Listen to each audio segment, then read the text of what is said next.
In 1994, Jeff Bezos wasn't chasing bestsellers. He was chasing something far scarier: the real world, the physical world. Warehouses, trucks, servers, millions of human hours. For most businesses, these are liabilities, costs to cut, problems to outsource. But Amazon saw something else. They didn't see expenses, they saw leverage. Because if you own the hardest, most expensive pieces of an industry, you don't compete in the market, you become the market. Building the logistics fortress. In the early 2000s, Amazon faced a nightmare. Orders were exploding faster than their ability to ship. Most companies would have panicked, outsourced to FedEx, UPS, anyone who could. Not Amazon. They took the harder path. They built their own logistics empire.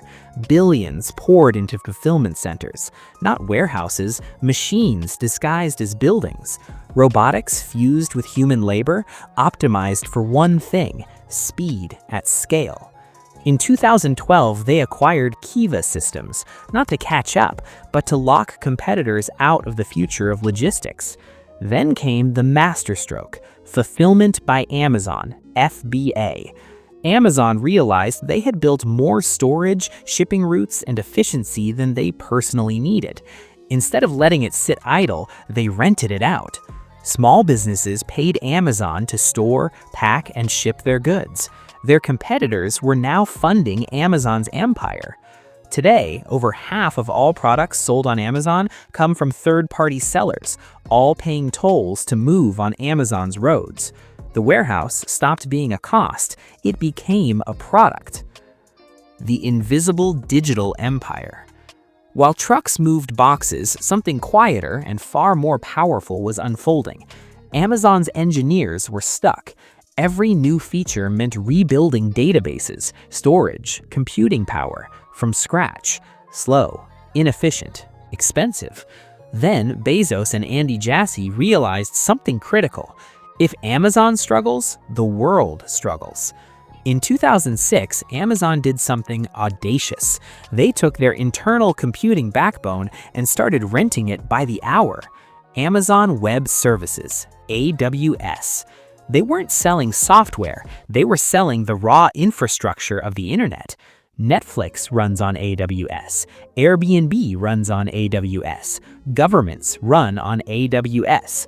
Once a company builds on Amazon's servers, leaving is nearly impossible. This is lock-in at scale. AWS isn't just revenue, it's power. It funds every risky experiment: drones, Hollywood studios, moonshot tech.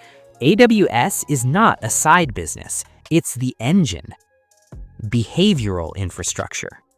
Infrastructure isn't only physical or digital, it's psychological. In 2005, Amazon launched Prime, free 2-day shipping for heavy users, at a loss? On paper, insane, but Bezos wasn't optimizing for profit, he was optimizing for habit. Pay for Prime once and shopping elsewhere feels wasteful, locked in, not by contracts, but by psychology. Then Amazon layered the trap. Prime Video keeps your attention, Prime Music keeps your ecosystem, Whole Foods controls your grocery behavior. By the time Amazon launches a new product, they don't need new customers. They already own 200 million paying members. Customer acquisition cost? Effectively zero. The cost of control. When you own infrastructure, you own data. Amazon knows what sells, who buys, at what price. This insight lets Amazon Basics undercut the very sellers funding Amazon's system. And now we're here. If AWS goes down, half the internet disappears. If Amazon's logistics pause, global commerce stalls. We traded diversity for efficiency, resilience for convenience. Amazon doesn't win because it sells better products. Amazon wins because it owns the roads of the 21st century. Whether asphalt, fiber optics, or code, they no longer compete in markets. They are the market. The future is infrastructure. As Amazon moves into AI, satellites, and healthcare, the strategy remains unchanged. Solve an expensive problem for themselves, rent the solution back to the world. In capitalism, selling products makes profit.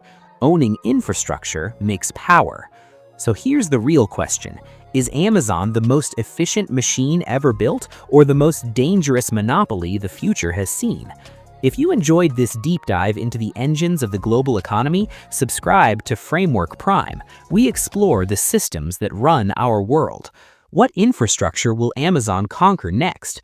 Let us know in the comments.